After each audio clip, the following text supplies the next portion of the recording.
Sweet dreams!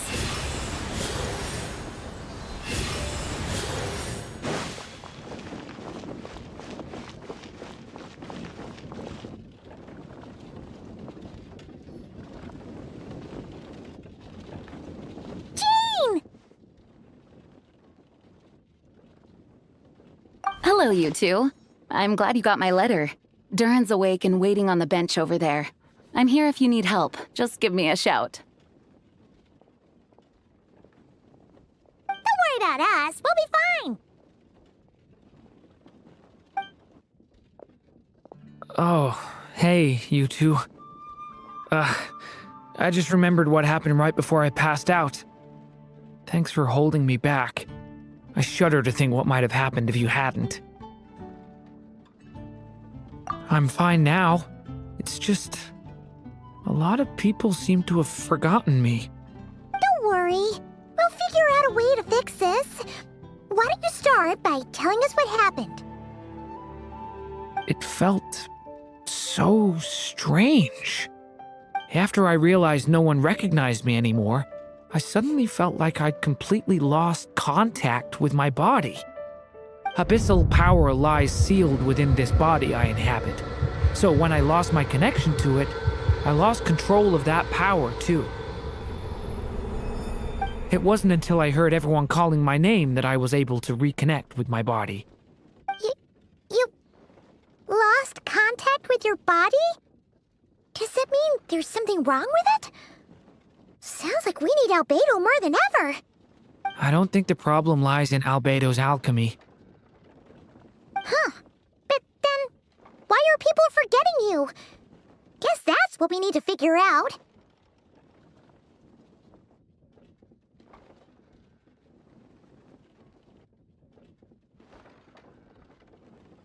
means we need Alice for sure.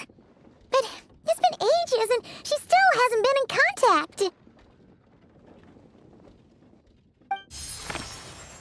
Now would be a really good time for a hint. How could the story's budding branches even hope to reach beyond the towering walls? Leaving the castle, the witch went off in search of the tallest, grandest tree in the whole world. High up in the canopy of that tree, she sought a resting place, a refuge where the little sapling might take root. Go to that place, for it was there that the sapling felt its first breath of wind. Huh? Was that another clue? Does that mean the story isn't over yet? Leaving the castle. It just occurred to me. If this story is all about my own experiences, then wouldn't what happened after I left Simulanka be part of it too?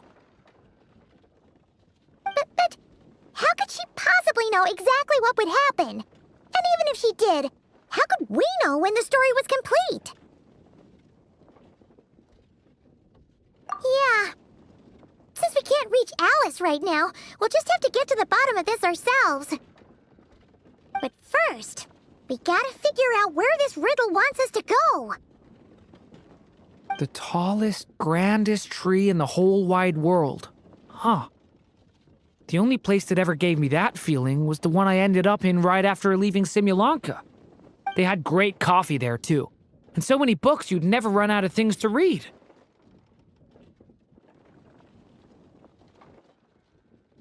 Think about it. Our search in Mondstadt began in a library, right? Well, Sumeru City's got one of those, too. And it's absolutely huge. What do you say? Should we try looking there? Huh. That does kind of make sense. And it's not like Paimon's got a better idea.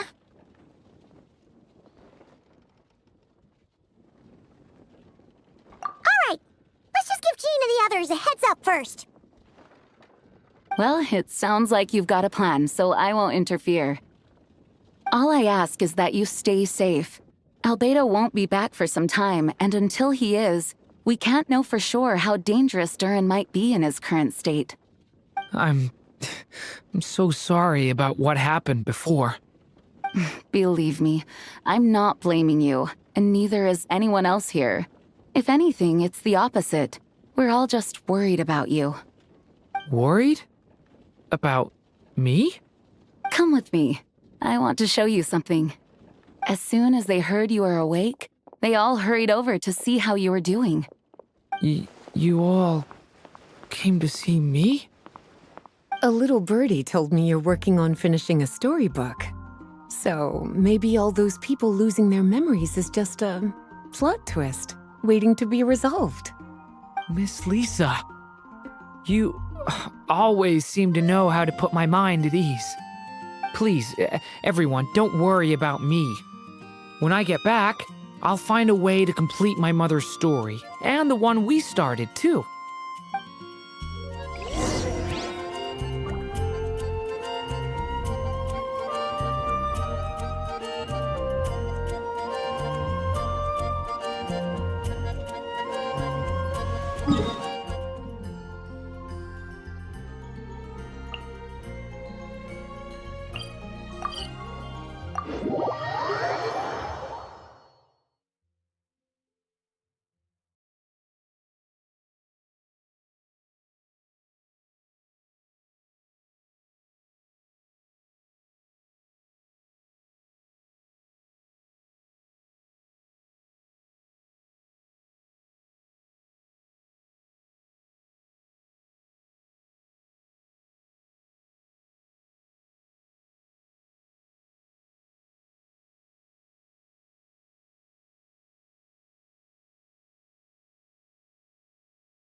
Time to relax.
Whew.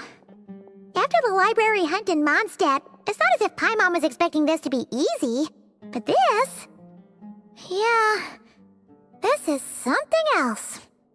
Where do we even begin? Even the clue this time seemed kind of cryptic.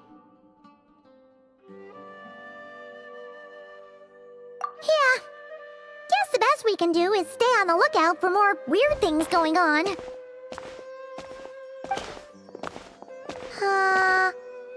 Huh? Sorry, what was that? I'm here to return Volume 5. According to the catalog, Volume 5 of this series is not available for loan. I can't accept the return of a book that was never checked out in the first place. Let me put it this way. My copy is complete. Yours, on the other hand, is missing large amounts of content. So you should swap it for mine instead. Sir, you have to understand. Managing a library is a serious business, and we have protocols in place for this kind of thing. I can't just replace an important volume in our collection based on nothing more than your word. Hey! Look what the Wandering Tom dragged in! Oh, it's you.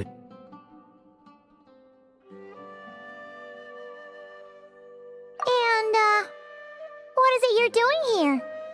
I'm a traveling scholar, as you know. Isn't a library the most natural place for me to be? Well, the last time we saw you was all the way in Notcry. Paimon just didn't expect to suddenly see you in Sumeru, that's all. There were some things I needed to come back and take care of. Some documents had gone missing, so I tracked them down, restored them to their original condition. And now, I'm here to return them. And considering what I'm planning to do next, it feels like a weight off my shoulders. What's going on with you, huh? You look like a kicked puppy. Hat guy. Ah, at least you haven't forgotten about me. What's that supposed to mean?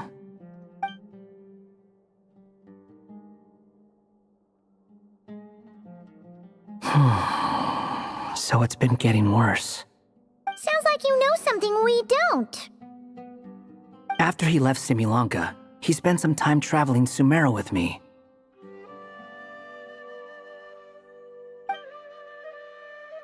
I was working on several texts at the time, and I stumbled upon something strange. Anytime Durin of Similanka was mentioned, before long, the record would disappear.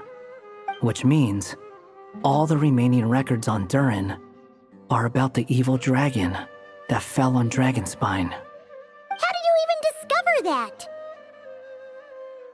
If I remember correctly, Hat Guy loved the time he spent in Similanka so much that he started writing a travel log. That's besides the point. The fact is, you're not affected by the ley lines of this world. I'm sure you can grasp the implications of what that means. His case is different from mine. It's more like the world itself refuses to accept his existence. It started with a few written records, but now, it sounds like it's spread to people who never met him or didn't know him well. At this rate, the whole world might forget him altogether. The whole world? But that includes all my friends in Mondstadt, and even Hat Guy, too. So that's what you've been worried about all this time? Why didn't you just tell me?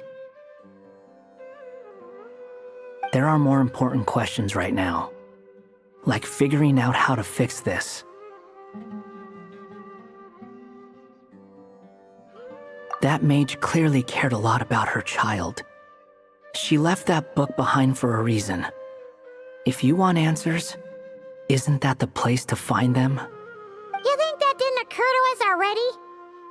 Problem is, we need to find the memory that unlocks the next chapter first. Mind if I take a look?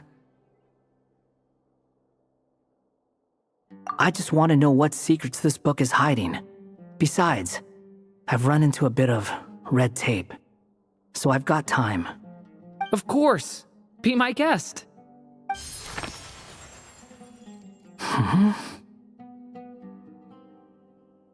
So, the memory we've been looking for was about You? All along?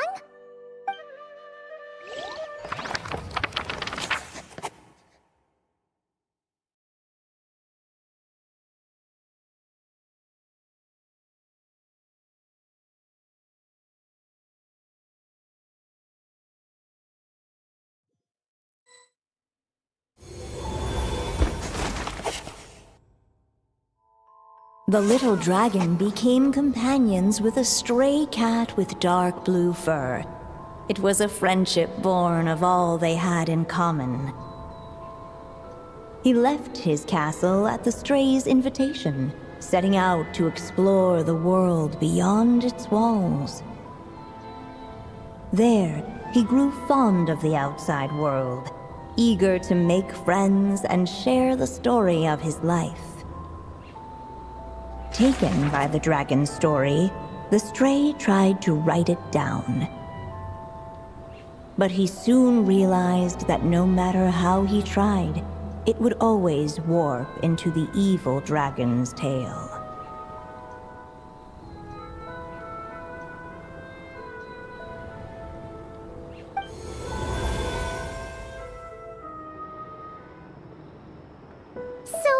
Is this the world where this chapter takes place?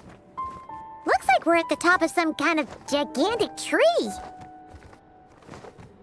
This one must be about what happened to me when I first arrived in Tevat. No wonder the memory that unlocked it was about Hat Guy. Most of my memories from that period were. Hold on. Anyone want to explain how I ended up looking like this? Maybe you've become a character in the story too. You see me as a stray cat? A wandering Tom, to be exact. You should count yourself lucky. Of all Durin's friends, your character is by far the most memorable. Maybe it's because I've known Hat Guy for longer, so my impression of him is more vivid than the others. Vivid? Then how come you haven't changed one bit? Guess that means the impression the traveler left was so vivid, it didn't need changing.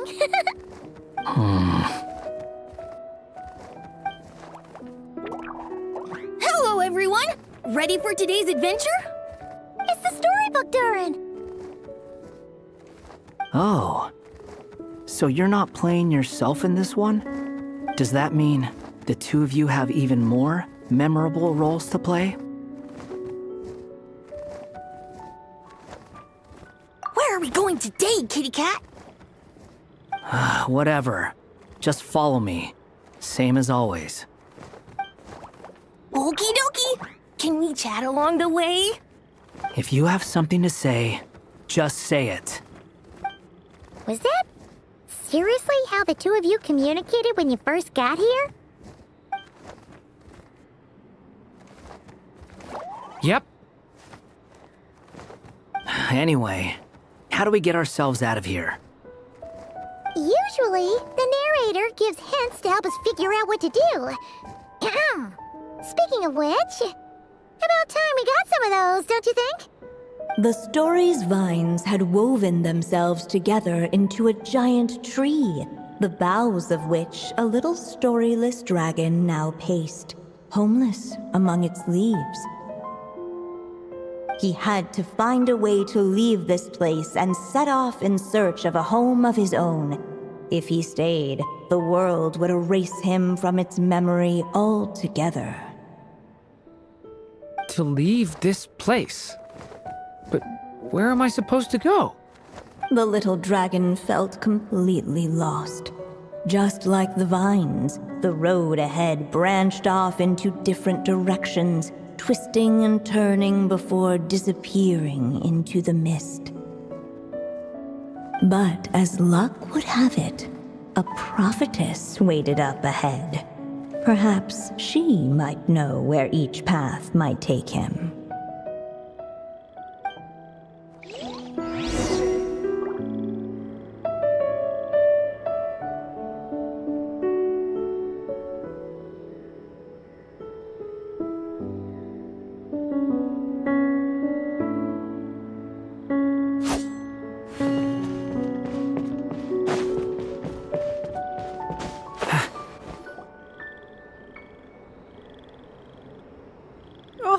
You must be the little lost dragon.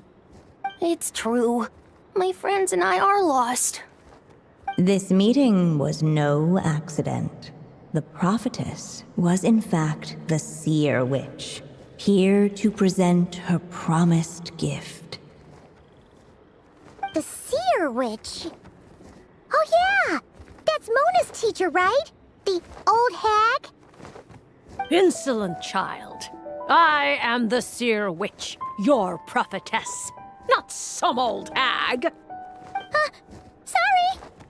Now, little lost dragon, I have come to bestow the gift I once promised. A prophecy. A prophecy? Hear me now, for my prophecy is this. One day, the dragon from beyond the castle shall be reborn, and none may avert its coming. The wind took the prophecy and swept it off into the distance. And so, the little dragon was shown a path to wander.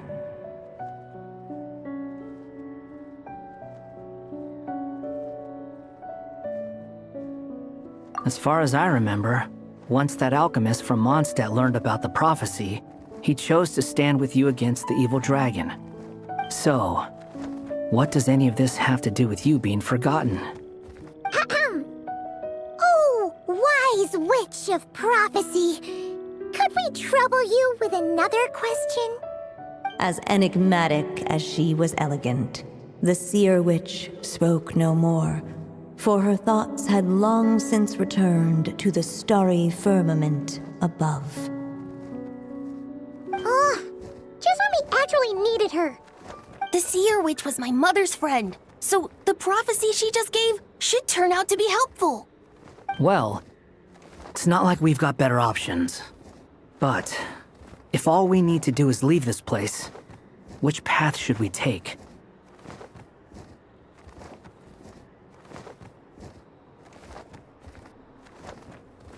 Why don't we take a look around?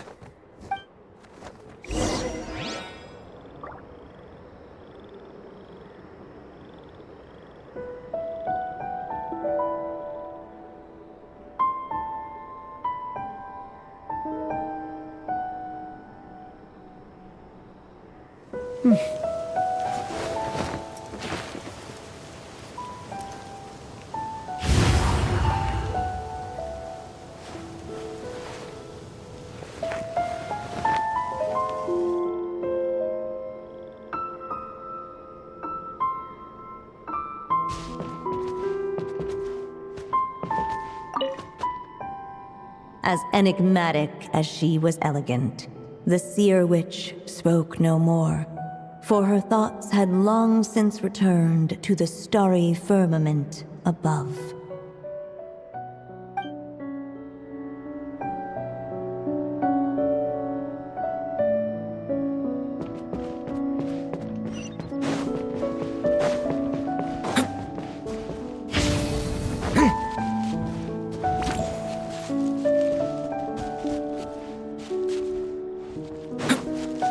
The wind kept blowing, but the little dragon had not yet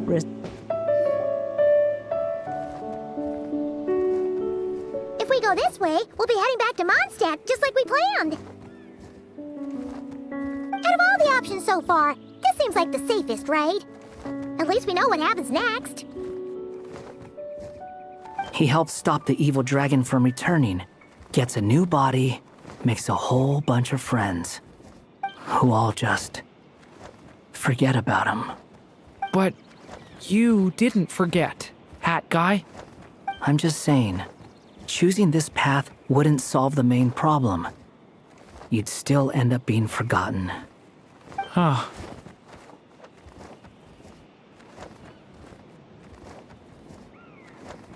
I'm not against choosing this path. I just wonder what secrets it might be hiding. Let me think about it.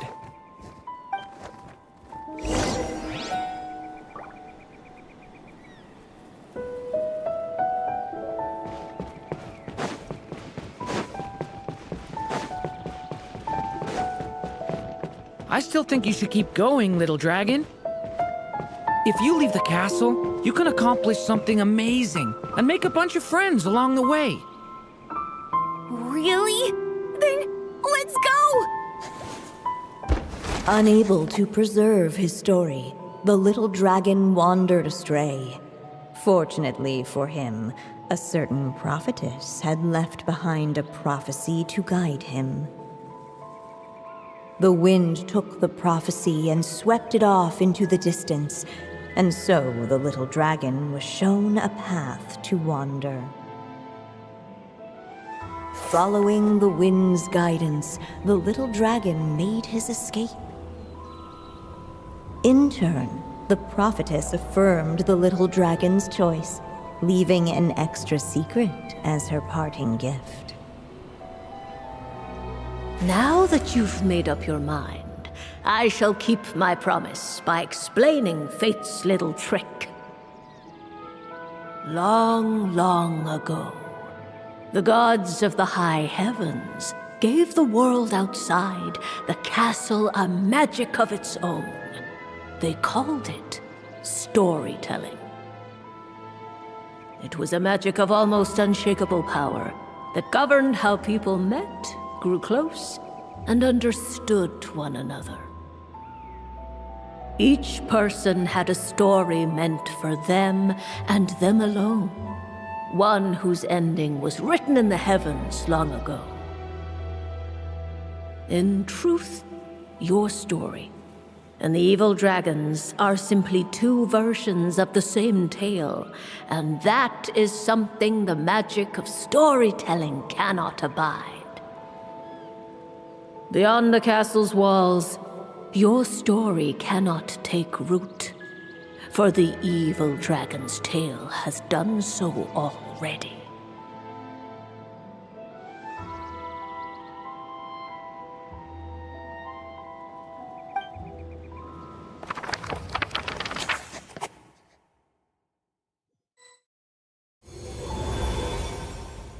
So, that was the secret? Huh.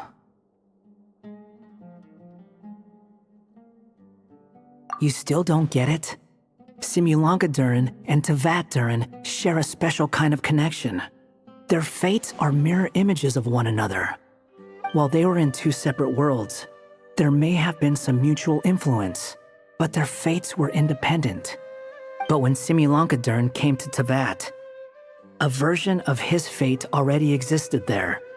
So, how can two fates exist at the same time? The answer is, they can't. The rules of this world don't allow it. You can't return a book you never checked out in the first place. So, what's Durin supposed to do? Those mages seem to have come up with quite the ingenious solution.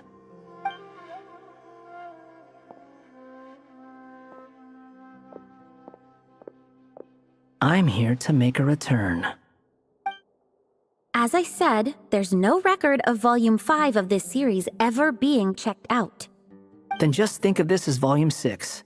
Based on what I know, the author was planning on publishing another volume anyway. The catalog does have a slot reserved for Volume 6. So, this is it? Sure, let's go with that. All you need to know is, I'll be the one writing this series from now on. You...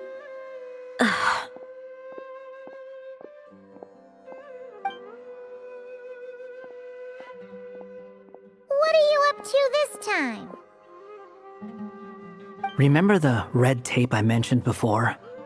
Well, I just took care of it. Now, I guess you'll be off to see your alchemist friend? It should be pretty obvious by now. He has the answers you're looking for. Well, we do have a whole bunch of things to confirm with Albedo, that's for sure. But didn't Jean say he'd be gone for quite a while? I'll join you. Just let me know when it's time to go. Hat guy? Don't sound so surprised. I'm part of this story too, aren't I? I'm just playing my role. Well, yeah. But it's not that. I just feel like you want to help, but something's holding you back. When I first realized you were being forgotten by the world, I thought it might be because you spent too much time with me. I even thought cutting our ties might be the only way to fix it. Why would you think that?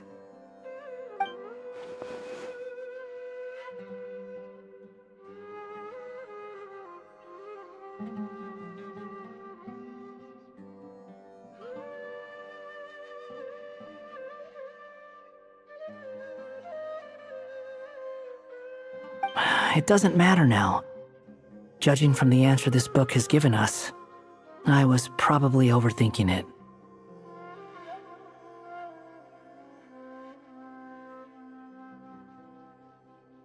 Just as well. With the ley lines rejecting him like this, the people who still remember him are his only remaining connection to this place. If that last fragile tie was broken, who can say what devastation his unbound body might unleash? And to think I'm one of the people keeping you here, instrumental in helping change your fate. Can't say I saw it coming. Well, if it's good enough for Hat Guy, it's good enough for me. After all, he is about as odd as humans get. Excuse me? With some people, even if you try asking a simple question, they'll always give you a complicated answer. And the more you ask, the more complicated it gets. Truth is, Hat Guy's just that kind of guy. Whatever. All I needed was a yes or no, so we can quit it with all the back and forth.